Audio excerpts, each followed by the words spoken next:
दोस्तों हाल ही में विराट कोहली को चैंपियन ट्रॉफी का जो मैच है 30 तारीख को, उसके लिए कैप्टनसी ऑफर करी गई दिल्ली की टीम की तरफ से, दिल्ली क्रिकेट बोर्ड की तरफ से। लेकिन विराट कोहली ने उसको रिजेक्ट कर दिया, कैप्टनसी नहीं ली। इससे दोस्तों ये साबित हो जाता है कि विराट कोहली के अंदर कैप्टनसी का जो लालच था वो उससे एक लेवल ऊपर बढ़ चुके हैं। कैप्टनसी, एक टाइम था सचिन तेंदुलकर के लिए कैप्टनसी कोई मायने नहीं रखती थी। अब जिस तरह से बीसीसीआई द्वारा विराट कोहली से वाइट बॉल में कैप्टनसी छीनी गई, रेड बॉल में, इवन सबसे ज़रूरी रेड बॉल में कैप्टनसी छीनी गई, तो उससे ये साबित होता कि अब उनके अंदर कैप्टनसी का कोई बात नहीं। हम इस टॉपिक को यहाँ पर क्यों बात कर रहे हैं? देखिए, अभी आपने बीजीटी जब चल रहा था तो आपने एक शो देखा होगा जो कि मोस्ट पॉपुलर शो है, विक्रांत गुप्ता द्वारा किया जाता है।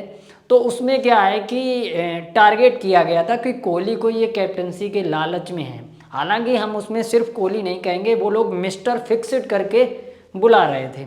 अब मिस्टर फिक्सिड में फिक्सिड का क्या मतलब, कोई एकदम से बहुत ही सॉलिडली चिप टीम में बना रहे। तो उसमें राहुल भी हो सकते हैं आई थिंक, और ये, लेकिन जो विक्रांत का कहने का तरीका था, वो हमेशा विराट को हेट करते हैं और हमेशा विराट को टारगेट करते हैं। तो कहीं ना कहीं उनका ये उनके बोली भाषा में ये लगता था कि हाँ, ये लोग विराट कोहली को टारगेट कर रहे हैं कि वो कैप्टनसी चाह रहे हैं। लेकिन अगर ऐसा होता तो विराट कोहली यहाँ कैप्टनसी लपक के लेते रणजी में, और अगर रणजी में लेते तो आईपीएल में भी ले सकते हैं। लेकिन वो कहीं पर भी कैप्टनसी नहीं कर रहे हैं, तो वो इंडियन टीम की कैप्टनसी क्यों ही करेंगे? तो ये कहीं ना कहीं विक्रांत गुप्ता को सोचना चाहिए कि हमेशा विराट को हेट करके ही व्यूज नहीं पाए जाएंगे। हम कभी कभार विराट को फेवर करके या विराट की जो काबिलियत है उस पर भी वीडियो बनाकर व्यूज पाया जा सकता है। तो कुछ लोगों की आदत होती है विराट को हेट करने की। हालांकि इसी सिलसिले में हमने एक और परिवर्तन देखा अभी अंबाती रायडू को लेकर। अभी इंडिया और इंग्लैंड के बीच में जो थर्ड T20 मैच चल रहा था, आकाश चोपड़ा और अंबाती रायडू कमेंट्री बॉक्स में कमेंट्री कर रहे थे। उसमें दोस्तों चर्चा चली ऐसे ही कि रणजी ट्रॉफी में विराट कोहली खेलेंगे, ये वो बहुत सारी बातें। तो वैसे क्या होता था जनरली कि विराट के टॉपिक में अंबाती रायडू वर्सेस अदर हो जाता था। सेम वही चीज़ संजय वांगर के साथ भी होती है, मांजरेकर के साथ। तो ऐसे में दोस्तों कल अंबाती रायडू ने काफ़ी ज़्यादा तारीफ़ करी विराट कोहली को, और उन्होंने उनको एक तरह से उनको काफ़ी ज़्यादा उनके लिए प्रेयर भी करी कि विराट कोहली अभी फिट रहें और एटलीस्ट अभी कम से कम 100 वो बनाकर जाएं। वो उनके कह रहे थे, वो हमारी हार्दिक इच्छा, उनकी फिटनेस बहुत अच्छी है। तो कल काफ़ी ज़्यादा पॉजिटिव बातें विराट कोहली के लिए अंबाती रायडू की तरफ से निकली, और ये सुनकर मैं काफ़ी शॉक्ड हुआ। और दूसरी चीज़ ये है कि हो सकता है ये चीज़ उनको आईपीएल के बाद से काफ़ी ज़्यादा आईपीएल के बाद से उनको काफ़ी हेट मिला। इसके पीछे एक और रीज़न हो सकता है, मैं आपको बताऊं तो अभी हम जो रॉबिन उथप्पा हैं, उन्होंने काफ़ी ज़्यादा विराट कोहली को क्रिटिसाइज करने की कोशिश करी।